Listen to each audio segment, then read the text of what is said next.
There's a place where time seems to slow, where the rustle of leaves carries whispers of an ancient past, and the very air hums with a melody older than memory.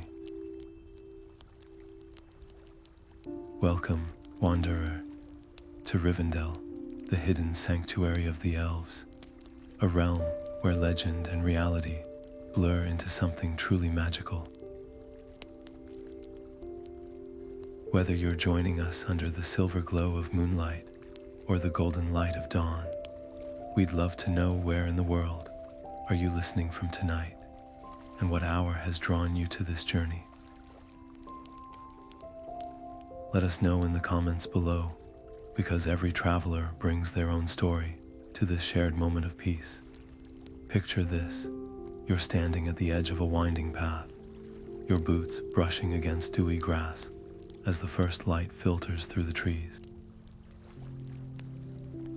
The scent of malorn blossoms drifts on the breeze, sweet and delicate, mingling with the distant sound of elven harps, notes so pure they seem to weave themselves into the very fabric of the air.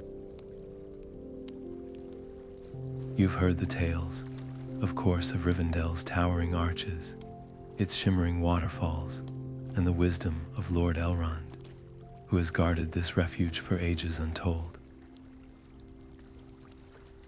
But nothing could prepare you for the quiet awe of stepping into this realm, where every stone and stream seems to breathe with a life of its own. This isn't just a place, it's a living story, a sanctuary where the weight of the world slips away, replaced by a sense of wonder that lingers in every shadow and sunbeam. As we wander these halls together, you'll feel it, the hush of the library, where ancient scrolls hold secrets of forgotten kingdoms, the warmth of the hearth in the Hall of Fire, where stories are shared under constellations that have watched over elves for millennia. Rivendell is more than a destination. It's an invitation to pause, to breathe, and to let yourself be swept into the quiet magic of a world that exists just beyond the edge of ordinary sight. So take a deep breath, traveler. The path ahead is waiting, and every step is a discovery.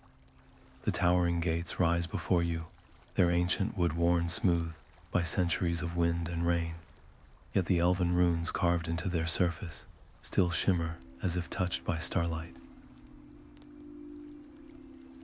Sunlight filters through the leaves above, casting shifting patterns across the path, like a living tapestry welcoming you forward. Then, a presence, a figure steps from the shadows, their silver robes whispering against the stone. The sentinel's gaze holds you, unblinking, as deep as the roots of the mountains themselves. There's no hostility here, only quiet vigilance. This is the first test of Rivendell, not of strength, but of intention. Do you meet their eyes and speak plainly of the road that brought you here, the weariness in your bones, the longing for refuge? Or do you offer a tale spun like elven silk, half-truths, glinting like the gold in Lord Elrond's halls? The air hums with the weight of the choice. Lie, and the valley's magic may turn subtle against you, its paths twisting unexpectedly. But honesty, that is the key to the inner courtyards, where the air is sweeter, and the voices of the Eldar drift like song. The sentinel does not move, does not speak. They simply wait, as patient as the river below, and in that silence you understand. Rivendell does not bar its gates to those who seek peace. It merely asks that you recognize the gift you're being offered. The runes on the wood seem to glow brighter now, as if echoing the thought. This is no mere doorway, it's a threshold between worlds. Cross it rightly, and the sanctuary will unfold before you like a dream long forgotten. The stone bridge arches gracefully over the Bruinen, its pale surface worn smooth by countless elven footsteps over the ages. As your own steps echo softly against the time-worn stone, a hush falls, not silence, but something deeper. The river's murmur rises around you, not just the rush of water over rock, but something almost like speech. Faint, fragmented, as if the Bruinen itself remembers every traveler who's ever crossed here, their joys and sorrows dissolving into its currents. Lean closer, and you might catch whispers, a child's laughter from a century past, the solemn vow of a long-departed elf lord, the rustle of a banner from a war fought when these lands were young. A twig snaps sharply to your left. Your breath catches as the undergrowth trembles, not with wind, but with deliberate movement. Something watches from the dappled shadows beneath the birches. The air grows heavy, charged with unspoken question. This is no ordinary forest creature. Perhaps it's one of the valley's silent guardians, those who walk unseen until they choose to be known. Or maybe it's the land itself, testing the weight of your presence. Every choice in Rivendell carries meaning. Do you quicken your pace, yielding to instinct? Or do you pause, turning toward the hidden watcher with open palms? A gesture as old as these hills, showing you bear no weapon, only curiosity. The Bruinen's voice swells around you, its current swirling with secrets. Legends say the river once rose in fury to sweep away enemies of the elves. But tonight, its song is different, not a warning, but a kind of invitation. To cross this bridge is to be measured, not by blade or strength, but by the quiet truth of your intentions. The rustling grows closer, a glint of silver between the leaves, and a brooch. Then, as suddenly as it began, the presence melts back into the valley's embrace. Only the river's whispers remain, weaving through the twilight like a thread of memory. You're left with the unshakable sense that you've passed some unspoken trial, that the very stones beneath your feet now know your name. Ahead, the path widens, lamplight spilling golden from the arched windows of the last homely house.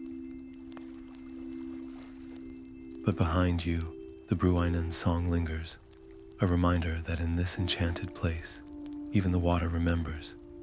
The great doors of the Hall of Fire swing inward without a sound, revealing a cavernous space where golden light dances across vaulted ceilings, carved to resemble intertwining branches. Heat radiates from the central hearth, not the fierce crackle of a campfire, but the steady glow of enchanted embers that have burned without fading for generations. The scent of aged parchment and spiced wine hangs thick in the air, wrapping around you like an unseen embrace. A minstrel plucks the strings of a harp, their fingers moving with practiced grace as a melody unfolds, one that seems to echo not just through the hall, but through time itself. The song tells of Gondolin's fall, of gleaming towers swallowed by flame, of elf lords who stood defiant against the shadows. The notes shimmer with sorrow, yet beneath them runs an unshakable thread of hope. Around the hearth, elves sit in quiet clusters, their faces half lit by the fire's glow. Some murmur along to verses they've known since childhood. Others close their eyes, as if the music carries them far beyond these walls. A bench is pushed toward you, its polished wood worn smooth by centuries of use. The elf who offers it says nothing, only tilts their head slightly, an invitation as delicate as the first frost of winter. To sit here is to become part of the story, if only for a moment. But what role will you play? The elves' ears are sharp, their memories longer than the river's. A careless word about your journey might ripple through the valley like a stone cast into the Bruinen.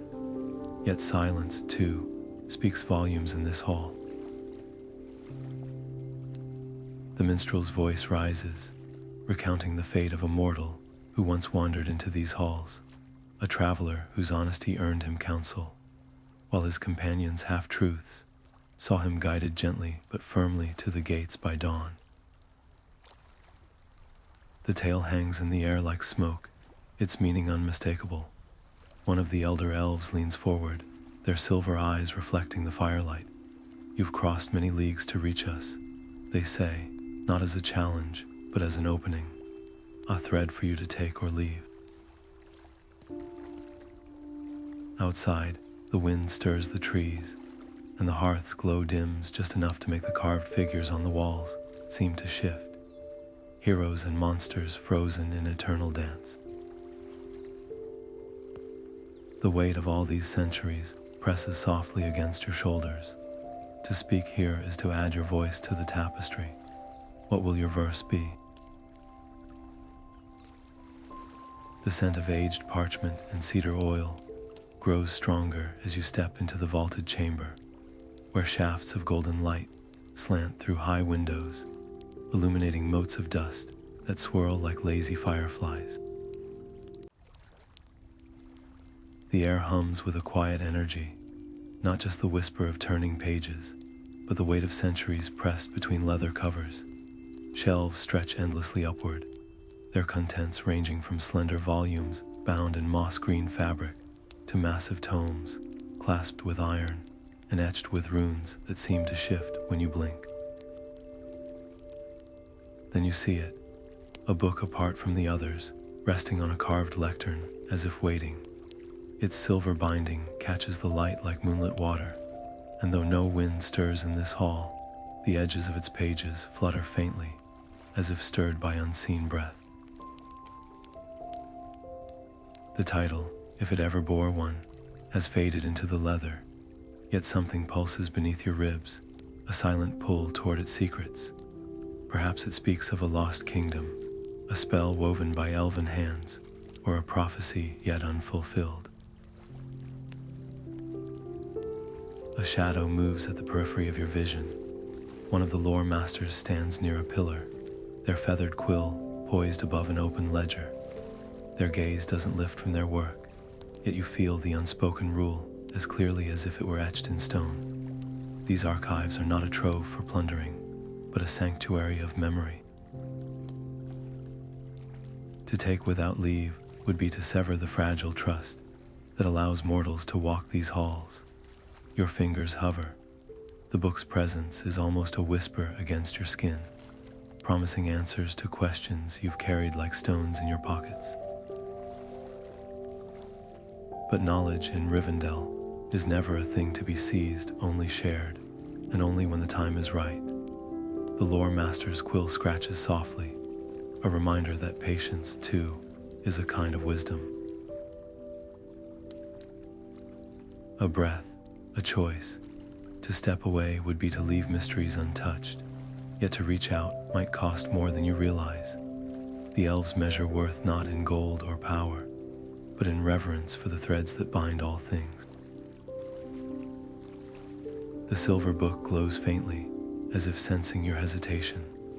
Somewhere in the valley, a bell chimes once, clear as starlight, a reminder that even here, time moves and every decision ripples outward like a pebble dropped into the Bruinen's depths. Moonlight spills across the terraced gardens like liquid silver, transforming each dewdrop into a tiny star caught among the leaves. The air hums with a soft, pulsating glow bioluminescent blossoms unfurling their petals to the night, their light shifting between hues of sapphire and emerald as if breathing. Footsteps approach, deliberate yet weightless. A figure emerges from between the shimmering foliage, their robes the color of twilight, their fingers trailing along the stems, as if reading some hidden message in the petals' glow. The elf's eyes hold the depth of centuries, their gaze lingering on you with quiet intensity. The valley's oldest paths are not marked by stone. They murmur, plucking a single glowing flower and turning it slowly between their fingers. They unfold only for those who listen to the land's whispers. The words hang in the air, neither invitation nor warning, but something in between, a challenge perhaps. Behind them, the garden's glow intensifies, illuminating a fork in the path ahead. One route winding upward toward a pavilion, wreathed in mist, the other descending into a grove where the flowers pulse in erratic rhythms, like a heartbeat out of sync. Your fingers brush the petals nearest you, and for a moment, the light flares brighter, as if responding to your touch. The elf watches, their expression unreadable. Many seek shortcuts to wisdom. They add, their voice barely louder than the rustle of leaves. But Rivendell's gifts are seldom found where one expects. The silence stretches, thick with unspoken meaning. Every instinct hums with the awareness that this is no idle conversation. The elf's words are a riddle wrapped in velvet, and the garden itself seems to hold its breath, waiting to see how you'll unravel it. Do you nod and take the upward path, trusting in the guidance of a stranger whose motives are as veiled as the moon behind the clouds? Or do you hesitate, weighing the elf's cryptic tone against the unsettling rhythm of the lower grove's light? A breeze stirs, carrying the scent of night-blooming jasmine and something sharper iron, maybe, or the electric tang of a gathering storm. The elf's robes ripple like shadow given form. Choices made in doubt often bear bitter fruit. They remark, though whether this is wisdom or warning, you can't be sure. Above, the pavilion's mist twists into shapes that almost resemble faces, while below, the erratic glow of the grove deepens to a crimson rarely seen in elven sanctuaries. The flower in the elf's hand crumbles suddenly to iridescent dust, its light snuffing out between their fingers. They smile, though it doesn't reach their eyes. Time, they say softly, is the one guest even Lord Elrond cannot turn away. And with that, they step backward into the garden's embrace, leaving you alone at the crossroads, the weight of their words and the valley's watchful silence pressing against your skin. The paths ahead gleam, their lights pulsing in time with your own quickening breath. Whatever lies down either route, one truth is inescapable. In Rivendell, even the softest footfall can echo for eternity. The ground beneath your feet changes without warning solid stone, giving way to a narrow passage carved into the living rock. Its walls slick with condensation that glistens like scattered mercury in the dim light. The air grows thick, heavy with the scent of wet earth and something older, something that lingers at the edges of recognition, like the faintest trace of incense from a ceremony long concluded. At first, the whispers are so quiet you might mistake them for the rustle of your own cloak. But with each step deeper into the cavern, the voices sharpen, weaving together into a chorus of half-formed words, laughter turned brittle with time, the faint strains of a lament, sung in a tongue not spoken since the age of trees. Then your foot displaces a loose stone, the sound reverberates, rippling outward like a shock wave, and the chamber erupts, not with noise, but with memory. The walls seem to dissolve, replaced by a vision so vivid it steals your breath. An elf lord stands where you now stand, his armor scarred, his face alight with urgency. The image wavers like flame, but his voice cuts clear. Beware the waking shadow beneath the mountain. It hungers still. The words hang, tangible as the mist now coiling around your ankles. Just as suddenly, the The vision shatters, leaving only the echo of his warning trembling in your bones. Silence crashes back, heavier than before. The chamber's natural acoustics could explain the whispers, the tricks of light and shadow. But the cold, that unnatural chill seeping into your fingertips defies reason. The elves speak of places where time thins, where the past presses against the present like a hand against glass. Is this such a place, or has the valley itself chosen to test you, offering a puzzle wrapped in visions and echoes? A choice unfolds, stark as the branching paths of the garden above. To dismiss the warning as mere illusion risks arrogance. This is Rivendell, where even the wind carries meaning. Yet to act without certainty could send you chasing phantoms, wasting precious hours better spent in the library or the Hall of Fire. The chamber seems to tighten around you, the whispers now forming a single word, repeated in a dozen voices. Listen, listen, listen. High above, a droplet of water strikes the stone with a sound like a bell. The echoes twist, resolving into a new sound, not a voice, but music. A harp's lament, the same one you heard in the Hall of Fire, threading through the darkness like a lifeline. Coincidence or guidance? The elf lord's face flickers once more at the edges of your vision, his expression no longer urgent, but sorrowful. The message is clear. Some dangers sleep lightly, and not all who wander these halls do so by choice. The chamber holds its breath, the very air taut with anticipation. Whatever you decide next, Rivendell will remember. The banquet table stretches before you like a river of polished oak, its surface set with goblets that catch the starlight and plates arranged with fruits, so perfect they seem carved from jewels.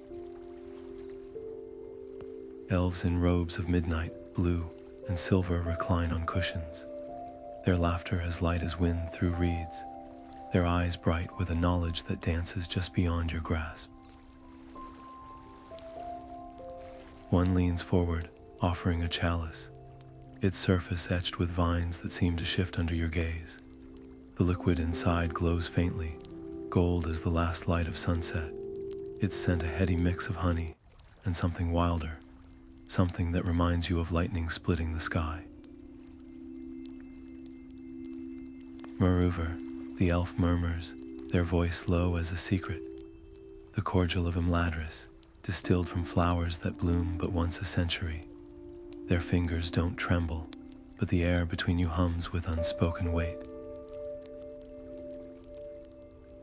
To drink is to accept more than hospitality. It's to let Rivendell's magic weave through your veins, sharpening senses you didn't know you possessed. Stories whisper that mortals who taste it glimpse fragments of elven memory, star-strewn skies over kingdoms long crumbled, battles fought with blades of light, the first notes of a song that shaped the world. But the elves' smiles don't reach their eyes.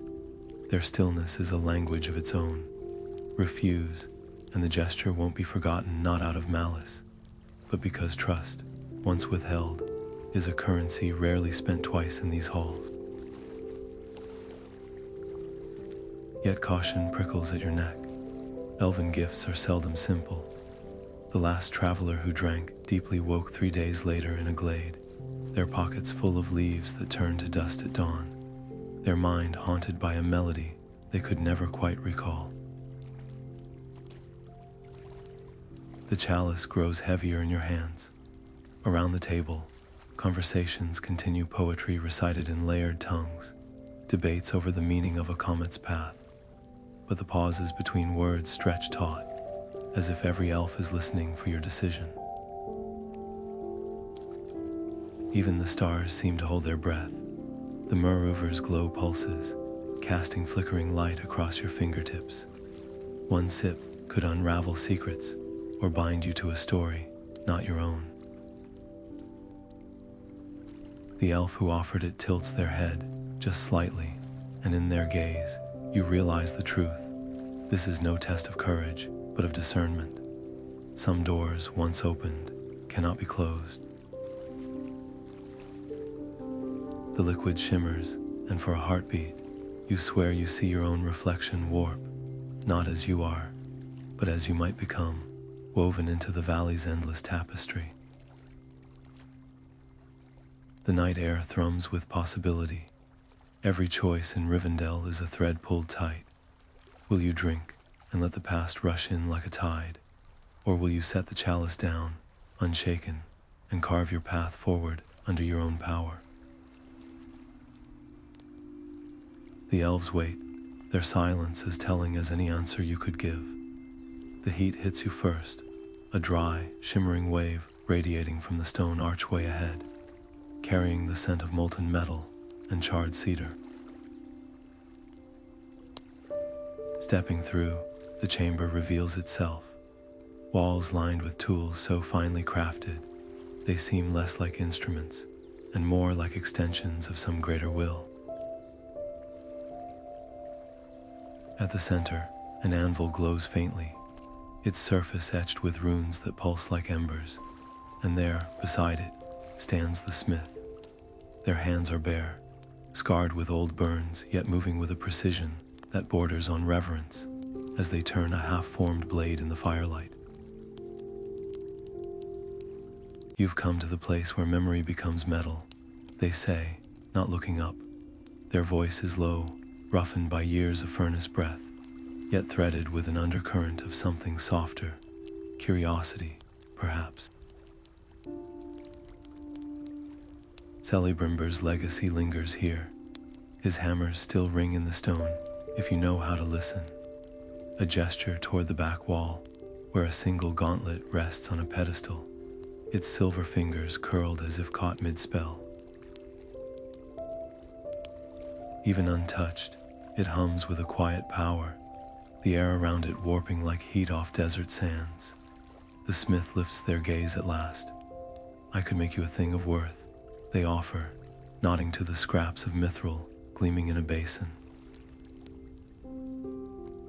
A talisman to light your path when the road grows dark.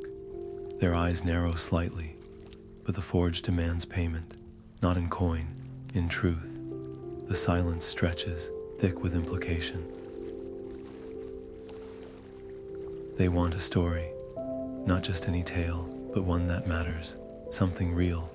Your breath catches, to speak of scars, of losses, of hopes, tucked away like fragile things.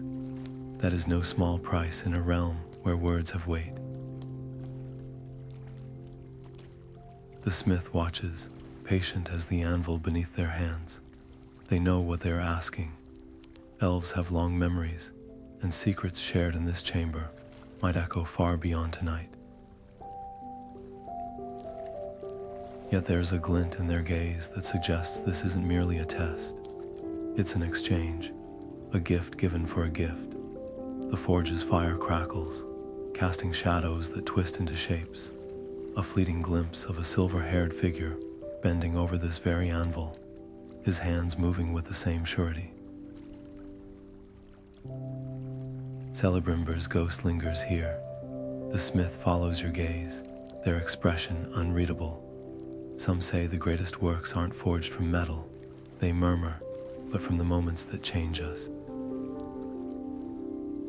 The choice hangs in the air, heavy as hammerfall. To share a truth is to offer up a piece of yourself to be weighed and measured, but to refuse, that too is an answer. One the smith will mark without judgment, though the unspoken distance might never fully close. The mithril shards glint, waiting. The fire whispers, and deep in the stone beneath your feet, something hums, resonant as a plucked string, as if the very bones of Rivendell are listening. The grove opens before you like a hidden wound in the fabric of the world, a perfect circle of ancient oaks, their gnarled roots weaving patterns too deliberate to be chance. Within their embrace, the elves sit motionless, their silver hair unruffled by the breeze, their faces smooth as river-polished stone. No birds sing here. No insects hum. Even the air feels thick, resistant, as if the act of drawing breath might shatter some unspoken pact. You step closer, and the ground yields strangely underfoot, soft as moss yet humming with a vibration that travels up your bones. The elves don't stir, but you feel their awareness like a weight, not hostile, but heavy with the gravity of centuries. Their meditation is an emptiness. It's a door left ajar, and the draft slipping through carries whispers in a language your blood remembers but your mind cannot name. A gust of wind slices through the grove, sudden and sharp, scattering leaves that twist in midair to form symbols, a fleeting glimpse of a tower crumbling, a sword shattering, a crown melting like wax. Then, just as quickly, the vision dissolves. One of the elves opens their eyes, not to look at you, but through you, as if your very presence is a ripple in a pond they've been watching for 1,000 years. To sit with us is to drink from a river that drowns as often as it quenches. They murmur, their voice the sound of parchment crumbling to dust. The warning is plain, yet the invitation lingers. Their outstretched hand hovers above the grass, where a space waits too perfectly sized for you to dismiss as coincidence. Doubt coils in your chest. Elven secrets are not given freely. They're bartered, and the price is often paid in pieces of yourself you didn't know could be loosened. The tales are clear. Mortals who joined these circles sometimes returned with eyes that saw too much, ears that heard the growth of grass, hearts that ached with the memory of stars they'd never touched. Yet the grove thrums with something deeper than fear. The elf's silence isn't a wall, it's a mirror, reflecting back the questions you've carried but never voiced. What would it cost to kneel here, to let their stillness seep into you? What might you gain, or lose, or become? The wind rises again, this time carrying a scent like burnt honey, and the space between heartbeats stretches into an eternity. The choice isn't just about knowledge. It's about whether you're willing to let the past rewrite you in a tongue no mortal mouth was meant to speak. The elf's hand remains. The grove holds its breath, and the leaves, when they fall this time, spell no warnings, only your name, written in a script that fades before you can be certain it was ever there at all. The water in the silver basin swirls without wind or touch, its surface liquid moonlight given form. You lean closer, expecting to see your own reflection, but the ripples reveal only fragments, flashes of what might be. A broken archway where the hall of fire once stood, the Bruinen running black beneath a sky choked with smoke, the library's scrolls scattered like fallen leaves, their ink bleached by a sun too harsh for Rivendell's gentle twilight. Your breath catches. This isn't just a vision, it's a wound in time, a future that hasn't happened yet. Or has it? The elf beside you doesn't flinch. Their fingers hover above the water, not quite touching it, as if afraid to disturb the fragile boundary between what is and what could be. The mirror shows neither truth nor falsehood. They murmur, their voice barely louder than the whisper of leaves overhead. Only threads, some that fray, some that knot, and some that weave themselves into the tapestry unbroken. Their eyes meet yours, and in their depths, you see the weight of centuries spent watching such glimpses flicker and fade.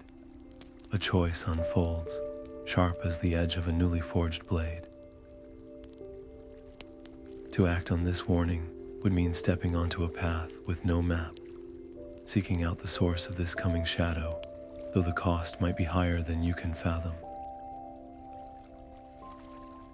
But to turn away, that too carries consequences.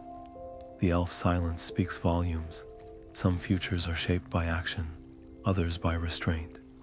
The valley's fate may hinge on whether you trust the vision enough to append your journey, or whether you dismiss it as one of the mirror's many maybes. The water darkens suddenly, the images dissolving into a swirl of silver and shadow. For a heartbeat, your own face appears, but it's not the face you know. This version of you is older, wearier, their eyes holding a grief that hasn't yet touched you. Then they're gone, replaced by the faintest echo of laughter from a child who doesn't yet exist. The elf exhales long and slow. The mirror gifts few with such clarity, they admit, but gifts in Rivendell are seldom free. A chill runs through you, unrelated to the evening air. This isn't just about seeing, it's about being seen. The water knows you now, and whatever threads you choose to pull, the valley will remember. High above, a star flickers like a candle, guttering in the wind. The elf touches your shoulder, their fingers cool as river stone. Walk carefully, traveler, they say, for even the lightest footstep may stir the currents of what's to come. The basin's surface stills, leaving only your trembling reflection, and the unshakable sense that time itself is holding its breath. The air in the chamber is thick with the weight of unspoken histories, the scent of aged parchment and polished wood mingling with the faintest trace of Athelas from the gardens below. Elrond sits at the head of the long table, his fingers steepled before him, the light from the high windows catching the silver threads in his robe like veins of mithril in dark stone. Around him, the council of the wise murmurs in low tones, elves of Lothlorien, with eyes like frost under moonlight, a dwarf whose beard is braided with tokens of forgotten battles, a weathered ranger whose silence speaks louder than words. Their voices rise and fall like tides, debating the shadows gathering beyond the misty mountains, the whispers of orc packs growing bolder, the scent of something fouler on the eastern wind. Then stillness, all eyes turn to you. Elrond's gaze is neither warm nor cold. It is the gaze of one who has seen empires rise and fall, who knows the cost of hesitation as well as the price of haste. You have walked paths we have not, he says, and the words are not an accusation, but an acknowledgement. The map unfurled across the table shows the lands beyond Rivendell's borders, the ink fresh where new dangers have been marked. A single red thread stretches from the valley to the ruins of a fortress in the high passes, a place whose name makes the dwarf grumble into his tankard. The ranger leans forward, his cloak smelling of pine and damp earth. The road is perilous, he admits, but the tidings you carry, what you've seen in the wilds, could turn the tide. His hand brushes the hilt of his sword, not in threat, but in habit. The unspoken question lingers. Will you add your voice to theirs, or will you retreat into the sanctuary's peace, leaving others to shoulder the burden? One of the elves, her hair like spun starlight, traces the thread on the map with a fingertip. Choices made in this room have echoed through the ages, she murmurs. To stand aside is still a choice. The fire crackles in the hearth, casting shadows that twist into shapes almost familiar. A crown, a broken chain, a lone figure at the edge of a cliff. Elrond does not press. He merely waits, his silence more compelling than any demand. The weight of the moment settles around you, as tangible as the carved chair beneath your hands. To speak now is to weave your thread into Rivendell's tapestry, to become part of a story far older than yourself. But silence, that too, has consequences. Outside, the wind stirs the banners above the courtyard, their fabrics snapping like the wings of a great bird taking flight. The council holds its breath. The valley listens, and the red thread on the map glows faintly, as if lit from within by some distant, desperate fire. The roar of the falls fills your ears long before you see them, a thunderous cascade plunging from the cliffs above, its mist rising like a living veil between the world you know and whatever lies beyond.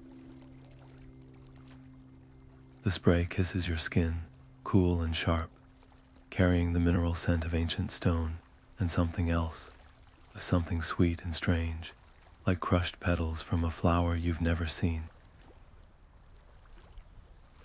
Then, through the shifting curtain of water, a flicker of light, not the sun's reflection, but something deeper, pulsing from within the rock itself. Pushing through the soaking curtain feels like stepping into another realm. The cave beyond is narrow, its walls studded with crystals that glow with their own inner fire, not the harsh glare of torches, but a soft, shifting luminescence that paints the air in hues of sapphire and amethyst. Your breath catches. These aren't mere stones, they hum, a vibration so low it thrums in your teeth, as if the mountain itself is singing. Then the voice comes. Not from any direction you can name, but from everywhere at once, woven into the very air. What walks on 4 legs at dawn, 2 at midday, and 3 at dusk? The words hang, heavy as the mist, clinging to your clothes. It's an echo of a riddle older than Rivendell's foundations, one you've heard in fragments by mortal firesides.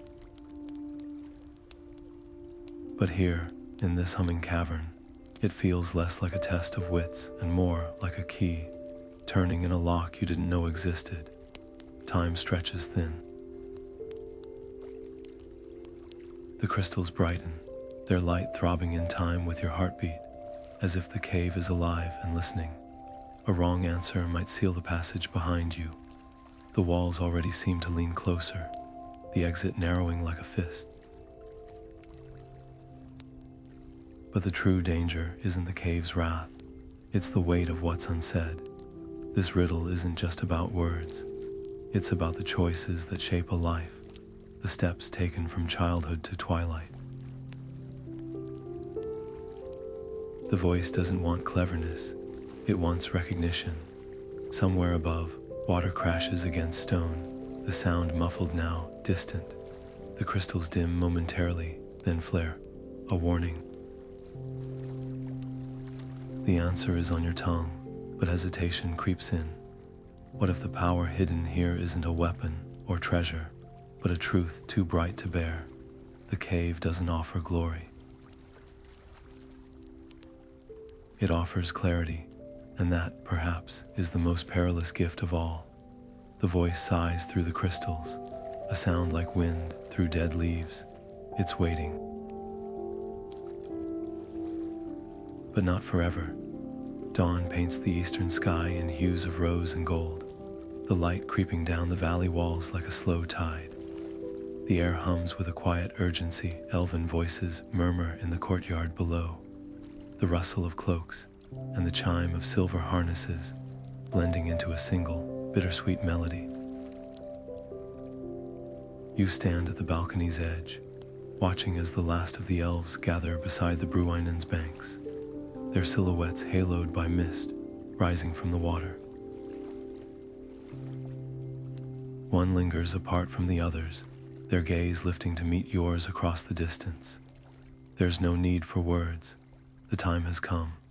They ascend the steps with the grace of a shadow lengthening at dusk, their hands cradling something small and radiant. As they near, the object resolves into a pendant, a single leaf, wrought in silver. Its veins so finely etched, they seem to pulse with a life of their own. A memory, the elf says softly, for those who would carry Imladris beyond its ending. The pendant glints as they turn it, revealing an inscription in flowing script. Not all who wander are lost, but all who remember are found. The weight of the moment settles like dew on your skin. To accept this gift is to bind yourself to Rivendell's legacy, to feel its whispers in your dreams, to glimpse its arches in the bending of every birch tree, to hear its music in the rush of distant streams. But such ties are not without cost. The elves' magic lingers long after they've sailed, and those who bear their tokens often find the world of mortals dimmer by comparison, its colors muted, its songs hollow where once they soared. Yet to refuse, that is its own kind of farewell. The elf's expression doesn't change, but their fingers tighten almost imperceptibly around the pendant. This is no test of worthiness. It's a choice between holding on and letting go, between carrying the valley's light or allowing it to fade into legend.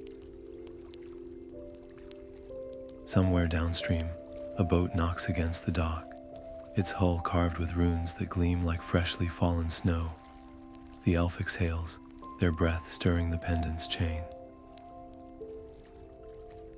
Even the undying lands fade for those who do not seek them. They murmur, but memories, those are neither here nor there. They simply are. The first true ray of sunlight breaks over the ridge, igniting the Bruinen's surface into 1,000 shards of gold. The moment stretches, fragile as a spider's web between branches. Your hand hovers, the pendant grows warm, as if anticipating your touch. Behind the elf, the others begin to board, their voices rising in a song that makes the very air tremble. Notes of sorrow and joy woven together so tightly, they can't be untangled. The elf doesn't rush you. They understand better than most. Some choices can't be unmade, and some gifts, once given, alter the giver as much as the receiver. The leaf's edges catch the light, casting delicate shadows across your palm. To take it is to accept that Rivendell will live on in you, a shimmering ghost, superimposed over every path you walk. To leave it is to let the valley slip into myth, beautiful and untouchable as a star. The boat's sail unfurls with a sound like a sigh. The elf's eyes soften. Dawn comes for all things, they say, but the night leaves its stories behind.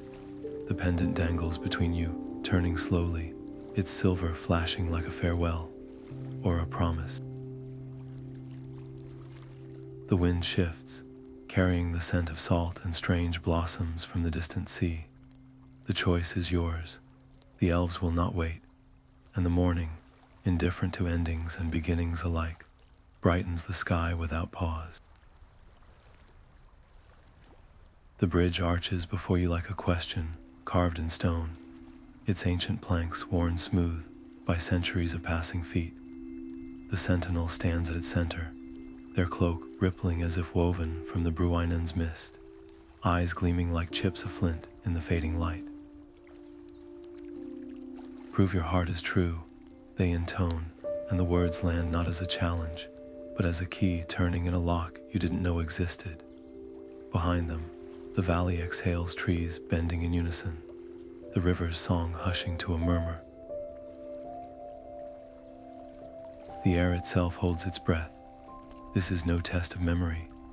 The sentinel doesn't ask for recited lore or clever riddles.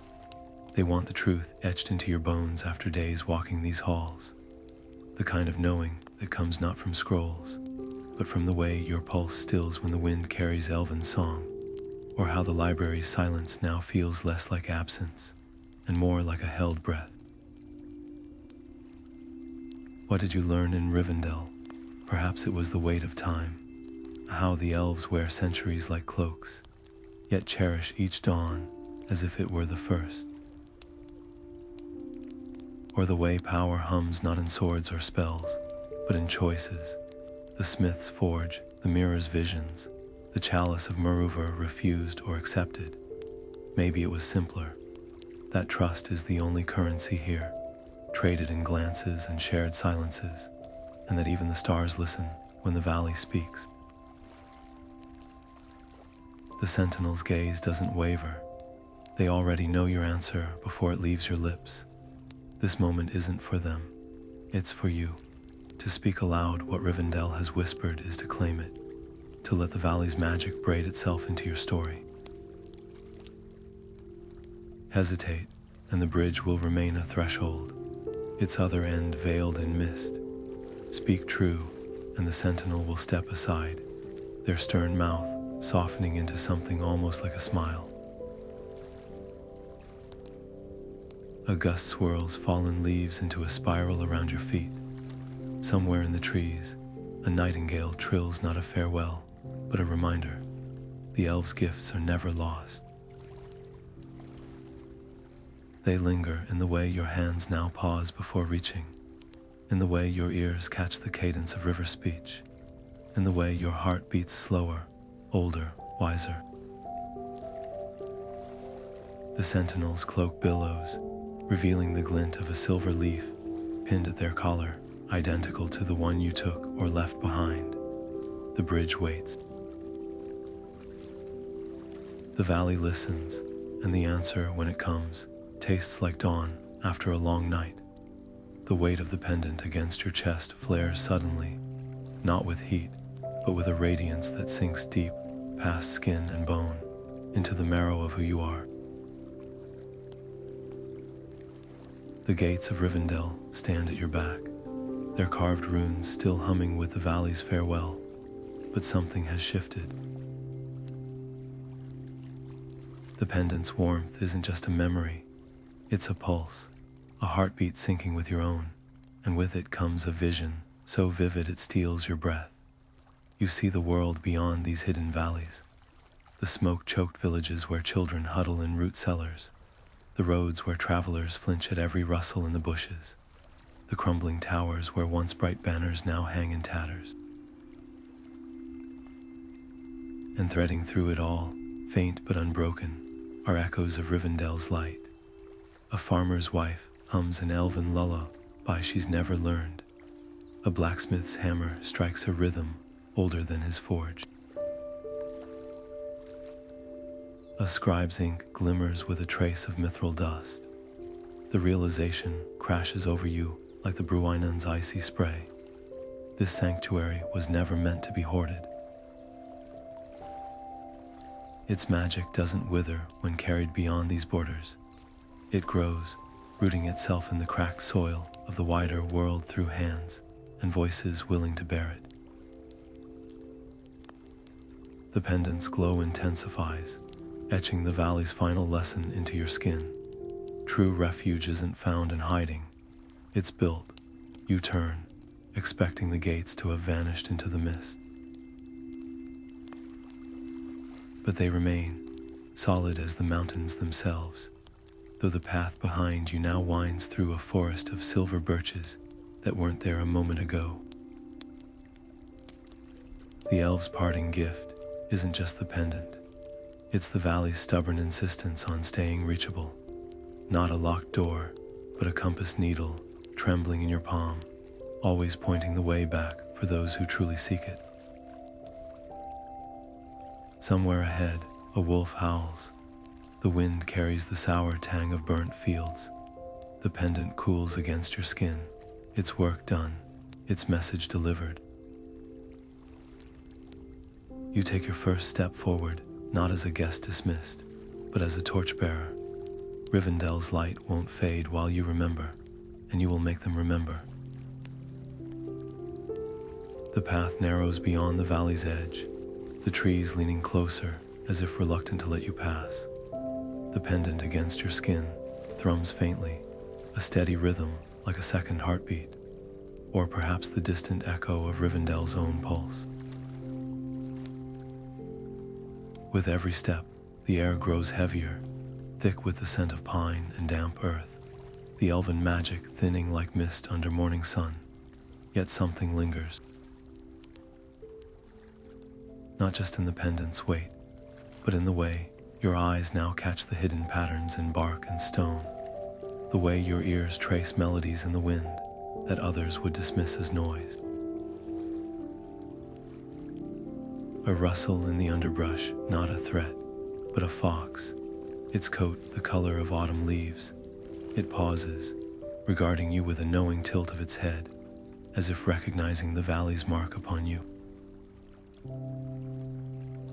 Then it's gone, vanishing into the shadows with a flick of its tail. The moment feels like a message. The world beyond Rivendell is wilder, yes, but not empty. Its magic is simply quieter, woven into the ordinary, in ways only those who have walked among elves can see. You touch the pendant absently, your fingers tracing the silver leaf's veins. It's more than a token. It's a compass, a key, a whisper in the dark. The choices you made in the valley, the truths you spoke at the forge, the visions you accepted or rejected at the mirror, have altered the weight of your footsteps. Roads that once seemed straightforward now branch like the roots of the Malorn tree, each possibility glowing faintly with potential. Ahead, the first village comes into view, its thatched roofs hunched against the gathering twilight. Smoke curls from chimneys, carrying the greasy scent of stew and burnt bread. Ordinary, fragile, beautiful, you feel the valley's absence like a missing tooth, your tongue worrying the empty space. But then, a child's laughter rings out, bright and sudden as a bell, and in its cadence you catch a strain of the elves' music, not imitation, but kinship. The legacy they spoke of wasn't just about preserving their own stories. It was about recognizing the notes of their song in the hum of human lives, the way starlight persists long after the star itself has faded. The pendant warms again, not in warning, but in recognition. Rivendell's gates may be behind you, but its lessons walk at your side. You adjust your pack, the weight familiar now, and step onto the village's muddy path. The first door creaks open. A face peers out, wary but curious. You smile, and the words that come aren't yours alone. They're woven with the valley's wisdom, offered freely, like sunlight through leaves. Peace to your hearth, you say, and for the first time since crossing the bridge, you understand. Some sanctuaries aren't places. They're the spaces we carve between one heart and another. The pendant pulses once, softly, as if in agreement. The road ahead is long, but you no longer walk it alone. The firelight dances across the stranger's weathered face, carving flickering shadows into the creases of their cloak. They lean closer, drawn not by the promise of warmth, but by the way your fingers linger on the pendant. Its silver leaf, catching the flame's glow like a fragment of moonlight, trapped in your palm. Beyond the mountains, you repeat, and the words taste different now, richer, as if the valley's air still lingers in your lungs. The fire crackles, spitting embers skyward, each one a fleeting star. You could tell them of the obvious things, the jagged peaks, the rivers that carve their names into the stone, the ruins where moss creeps over carvings older than kings. But Rivendell taught you to listen for the stories beneath the stories. So instead, you speak of the way dawn paints the high passes in colors no mortal tongue can name, or how the wind in certain caves hums with the same resonance as the elves' harps. The stranger's eyes widen slightly, not in disbelief, but in recognition, as if you've plucked a thread from a tapestry they've been weaving in their mind for years. The pendant grows warm against your skin, not with magic, but with the weight of shared understanding. The tale unfurls naturally, not as a recounting, but as an offering. You describe the sentinel's piercing gaze, the Bruinen's whispers, the way the Hall of Fire's hearthlight made even the most worn traveler sit a little straighter, as if the very air there demanded dignity. The stranger's fingers twitch toward their own pack, where a scrap of blue fabric peeks out faded but unmistakably elven in its weave. A log collapses in the fire, sending up a spiral of sparks. The moment stretches, thick with unspoken questions. The stranger could ask how to find the valley, could beg for a map or a guide, but they don't. Instead, they nod slowly, their voice softening. Some roads, they murmur, aren't meant to be walked twice. And in that silence, you realize Rivendell's final lesson. The true magic wasn't in the hidden gates or the enchanted glades, but in the way its stories take root in those who carry them, blooming anew in each retelling. The fire burns lower. Somewhere in the dark, an owl calls two notes, clear and questioning. The stranger tosses another branch onto the coals, and for a heartbeat, the flames rise high enough to illuminate the pendant's inscription. Not all who wander are lost, but all who remember are found. The words shimmer between you, neither plea nor command, but a simple truth. The tale ends where all good stories do, not with an ending, but with the quiet certainty that another chapter waits just beyond the firelight's edge.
you.